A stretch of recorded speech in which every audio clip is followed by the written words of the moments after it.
पुरंदर की जय, महाराज की जय,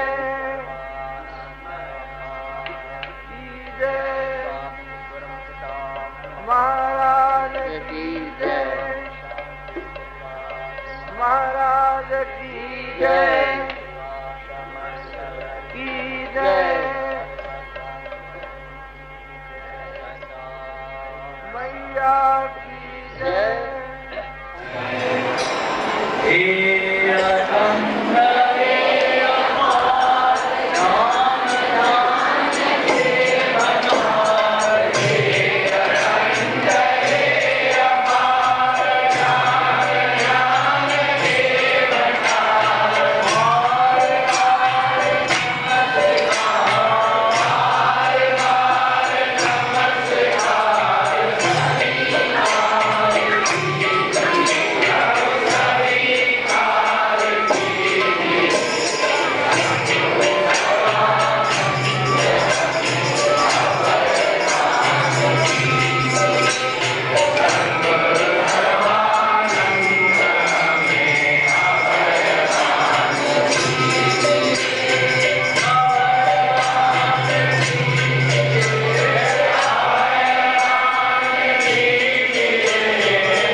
कहते हैं अर्जुन दो प्रकार की संपत्ति होती है, एक आसुरी और एक दैवी।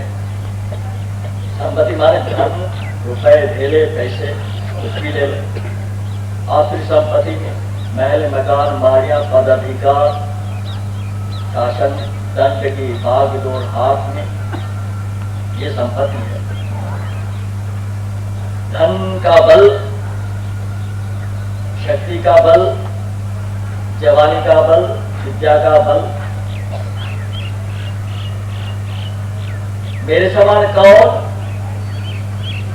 दुनिया में हूं तो मैं ही हूं ना, और कौन हो सकता है? इसकी क्या वजह जो मेरे सामने टिक पाए? ये संपत्ति का अहंकार। और दूसरी संपत्ति है, ये तो आसुरी संपत्ति, दैवी संपत्ति, भगवान नाम का भजन, सत्संग, शुभ कर्म। मैं इतना जापक हूँ, इतना जप करता हूँ, इतना भजन करता हूँ, लोग मेरे पीछे घूमते रहते हैं, दास दासियां, शिष्य सेविकाएं आगे पीछे, जब मांगो सब भक्त तैयार। अब गुरु महाराज के पास क्या था? संसार का धन तो था ही नहीं। व्यवहार छोड़ दिया, धंधा व्यवहार छोड़ दिया, संपत्ति छोड़ दी, कुछ नहीं था। हाथ खाली आ गए, बैठे भगवान के भजन में लग गए।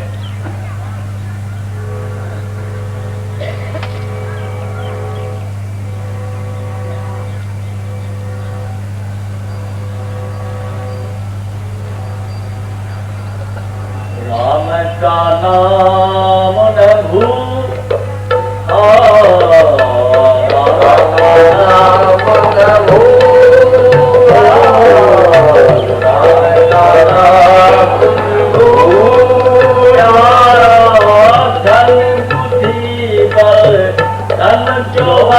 बल बुद्धि को पाकर, बल बुद्धि को पाकर, राम का नाम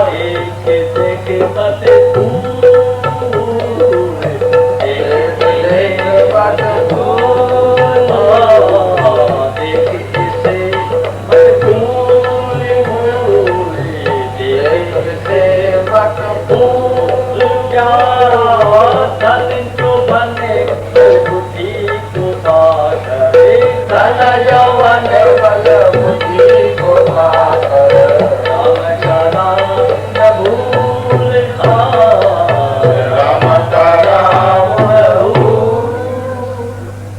गुरु महाराज स्वयं अपने मन को समझाने का प्रयास कर रहे हैं। क्या अब तुम्हारे पास धन है? कौन सा? भजन का धन। गुरु मागु खजाना भजन मेरा, मागु खजाना भजन मेरा, मागु खजाना भजन मेरा, मागु खजाना भजन मेरा। क्या मांग रहे हैं? खजाना। भजन का खजाना तो लूटने वाले बहुत है, और स्वयं भी अहंकार वश हो जाता है इंसान। जब बाहर की संपत्ति आती है तभी अहंकार। इंद्रियार्थेषु वैराग्य अहंकार एव च।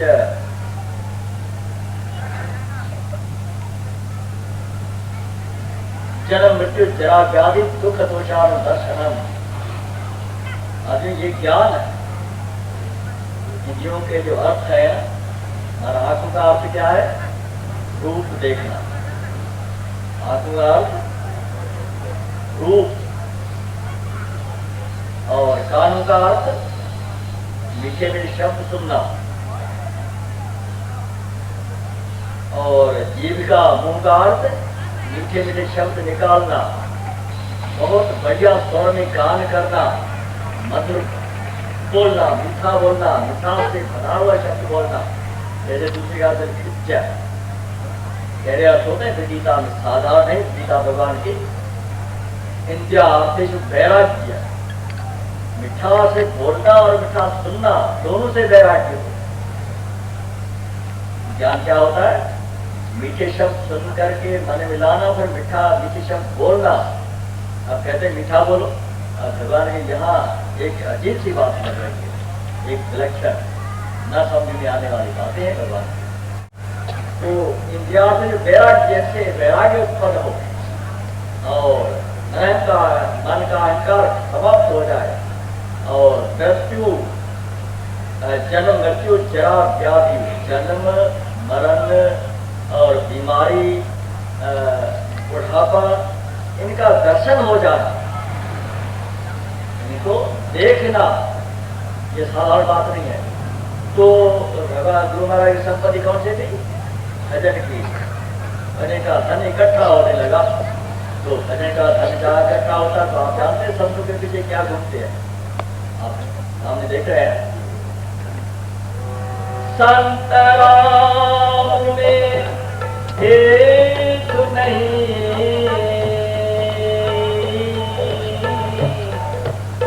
संत राम स्वरूप कहते मूरत नाम को, हरे राम के रूप। कहते हैं गुरु महाराज, संत और राम भेद नहीं होता। राम के पीछे कौन क्या नहीं था? पूरा अयोध्या नगरी चल पड़ी। कहा? चित्रकूट। न कोई मकान, न कोई तंबू, न कोई टेंट, पेड़ों के नीचे बैठे राजे महाराजे। पेड़ों के नीचे राजे महाराजे बैठे हैं, माताएं बैठी है, सीता बैठी है, सब राम बैठे हैं। कोई मकान नहीं, कोई अटैच बाथरूम नहीं, कोई पक्का मकान नहीं। सर्दी है तो क्या, गर्मी है तो क्या, जाड़ा है तो क्या, भूख है तो क्या, प्यास है तो क्या, तूफान आंधी है तो क्या। तो अभी समय था जब राम महलों में रहते, और सीता ने कभी धरती में पांव नहीं रखा, तो क्या ऊपर चलती थी? ऐसा नहीं। जो विदेशों में लोग गए ना, तो हर मकान में, घर में क्या होता है, गलीचे इतने मुलायम पीछे रहते हैं जो पांव को मक्खन की तरह पांव चलते हैं। ऐसे बिछौने पीछे फर्श पे कहीं भी कहीं बार दिखाई, पत्थर नहीं दिखाई देगा, फर्श दिखाई नहीं देगा, दिखाई पड़ेगा क्या? ऐसे गालीचे पड़े हैं सारे कमरे में, बाथरूम में, नहाने के संडास में वो पीछे रहते हैं। कि पाँव धरती पे ना पड़े, इतने कोमल पाँव। इसलिए का जिसका पाँव धरती पे नहीं पड़ रहा था, वो जंगल में कांटों में कैसे घूमेगी सीता, कैसे जाएगी? रामायण में पढ़ेंगे ना, जो सीता ने कभी धरती पे पाँव नहीं रखा, धरती का अर्थ क्या होता है? हर्ष नहीं, उसके और गलीचे बहुत बचपन के, बहुत बढ़िया किस्म के। जब साहूकार घर तो राजा, तो राम तो राजा ही थे, उनके घर में क्या कमी थी? ऐसे ऐसे नरम गलीचे बिछे थे जिसपे सीता चलती थी, राम चलते थे, सभी राजे महाराजकुमार सभी उठते दर्शन कर रहे थे, हर्ष में बांध रहे थे। जैसे गद्दा होता है ऐसे वो नरम नरम उसके सारे घर में बिछे रहते थे। हर विदेशों का है, हर घर में ऐसी चीज है, यहाँ नहीं है, यहाँ भी साहूकार घर में होगी, शायद किसी ने भी देखा हो, लेकिन वहाँ हर घर में ऐसी स्थिति है, चाहे गरीब हो, चाहे साहूकार हो, चाहे कैसा भी हो, लेकिन वो जरूर होगा। तो जिसने धरती पर रखा ही नहीं, ऐसे मुलायम और सीता कैसे चले, कांटों में पत्तों में कैसे घूमे? तो सभी लोग वहां पहुंच गए। कहाँ पे? चित्रकूट। क्या था राम के पास? वही भजन का। राम के पास क्या था? भजन का धन, जो भरत लूटने आया था। भरत लूटने आया था, भगवान राम का जो धन था राम के पास, उसको लूटने आया था, लेकिन लूट लिया। भरत सर से कोई राम सने, भरत सर से कोई राम सने,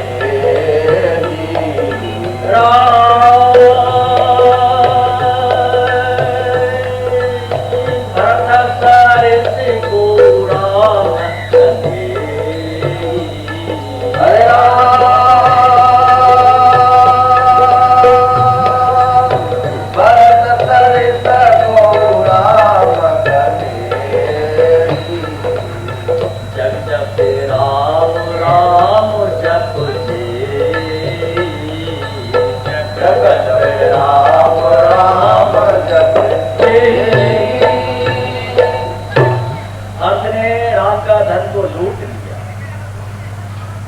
गुफा में जाकर बैठे, राम ऊपर बैठे, मैं ऊपर बैठूं, ऐसा नहीं, राम के नीचे बैठूंगा।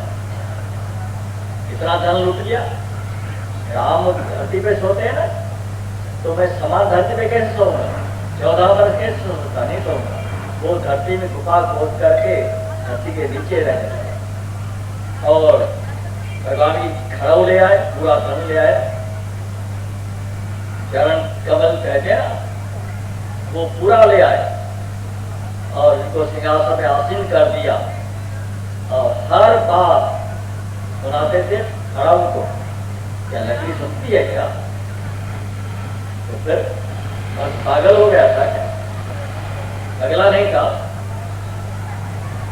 खड़ाऊ सुनती है पूरा समाचार देश का, आज ये हुआ, कल ये होगा, ऐसा होगा। दिन भर के कार्यक्रम सुनाते थे खड़ाऊ को, फिर टका सुना करके फिर वो काम करते थे, इतना करके सुनाते थे, सुनती थी खड़ाऊ।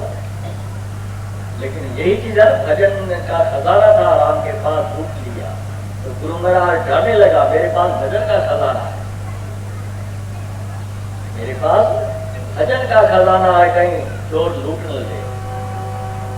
इस देश में चोर चकोर घने, निज माल की राख संभाल जरा। इस देश में चोर चकोर घने, निज माल की राख संभाल जरा। निज माल की राख संभाल जरा, निज माल की राख संभाल जरा। होशियार लुटाए गए, होशियार लुटाए गए,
कैसे होते हैं?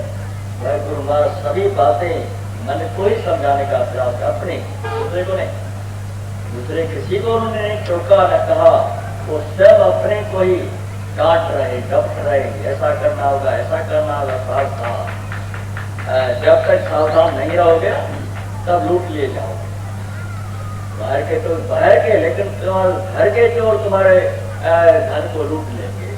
और हम प्रयास करेंगे अपने भी मन को समझाने का। मैंने सब कुछ बता दिया, यथेच्छसि तथा कुरु, अब तुम्हारी मर्जी, जैसा चाहो वैसा करो, मैंने तो सब कुछ बता दिया। अब हमारे ऊपर वो तो जन्म से लेकर के मरण पर्यंत अपने कर्तव्य से, कर्म से परे देते रहते हैं। अब हमें लगे ना लगे, ये तो भगवान की माया ऐसी है, प्रयास करेंगे।